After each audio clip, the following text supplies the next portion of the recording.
time. I have a lot of storyline. I have a lot of game.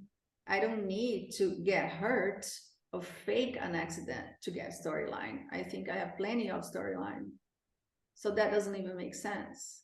That is, again, they're just being, misconstruing things and trying to demoralize me because then they look better. Have you moved on from this breakup with this guy? I mean, I know you said you really liked him. Are you dating now? What's going on? I'm trying to muster the courage to go back and date because it's very hard, like most people nowadays, I think it's hard to date if you're in a good state of mind.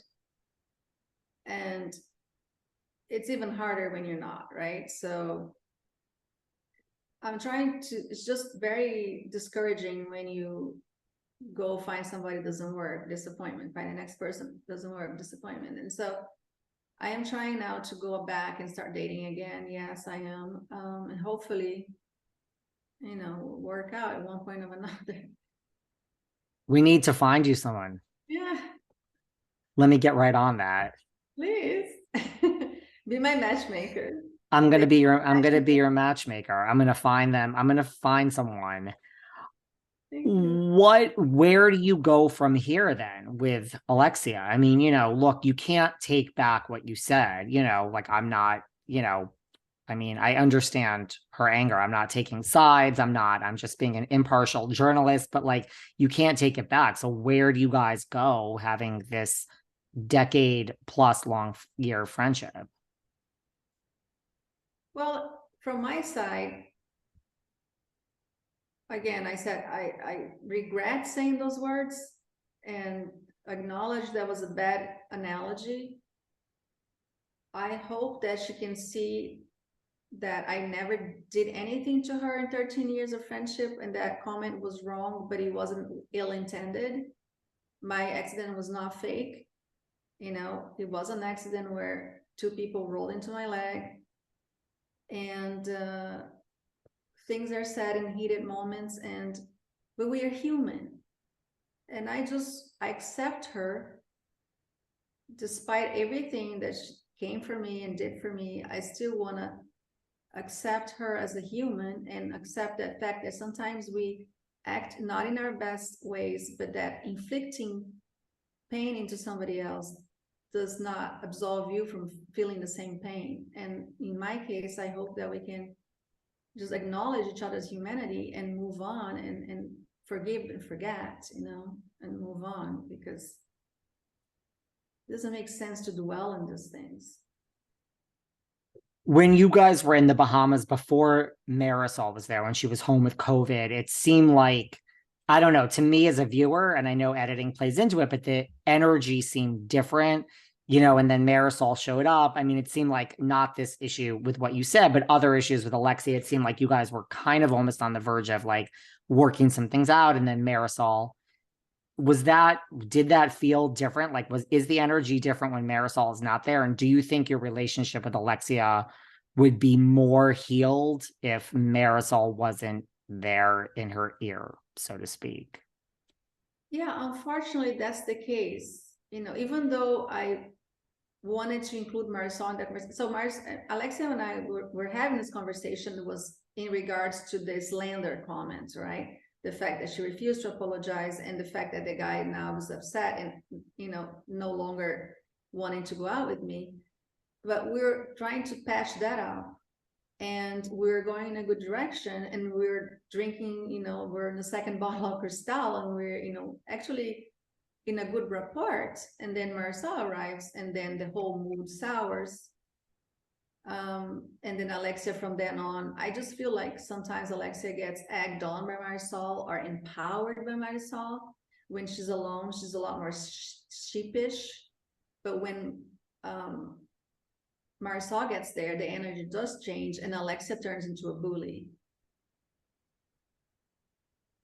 I mean, that's how it seems as a viewer, but I'm not there. And I know that sometimes editing plays a factor in these. It is. Her energy and her demeanor changes completely.